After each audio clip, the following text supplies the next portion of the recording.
বামপন সরকার স্বপ্ন দেখিয়েছিল গ্রামে, যে গ্রামে কোনো মহাজনী সুদের কারবার থাকবে না, গ্রামের মানুষের হাতে পয়সা থাকবে, জোরদার জমিদারের কাছে সুদে ইন্টারেস্টের টাকা নিতে যেতে হবে না।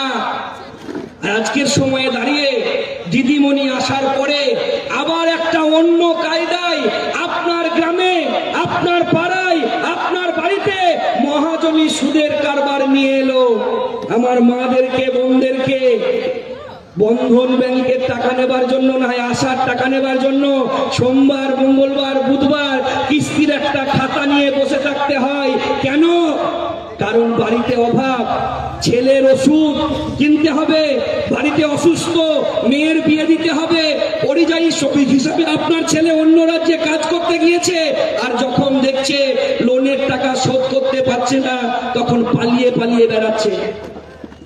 বামফ্রন্ট পেয়েছিল পশ্চিম বাংলায় গ্রামীণ অর্থনীতি উন্নতি করতে, দিদিমণি আসার পরে আবার হাতে মালুই ধরিয়ে দিল বাংলার মা বোনেদের হাতে। উনি বলছেন লক্ষ্মীর ভান্ডার দিয়েছেন ঠিকই, লক্ষ্মীর ভান্ডার বামপন্থীদেরকে ক্ষমতায় নিয়ে আসুন, ডবলের থেকেও বেশি হবে, আর তার সঙ্গে সম্মানটাও দেওয়া হবে, আর খাতা নিয়ে দাঁড়িয়ে থাকতে হবে না।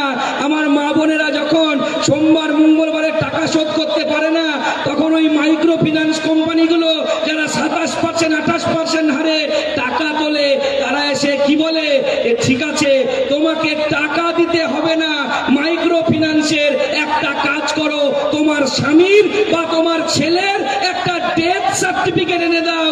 আমরা বলছি এই বাংলায় জন্মগ্রহণ করেছি, আমার স্বামীর, আমার ছেলের ডেথ সার্টিফিকেট দেবার জন্য নয়, এই সরকারের ডেথ সার্টিফিকেট দেবার জন্য গোটা বাংলার জনগণকে তৈরি হতে হবে।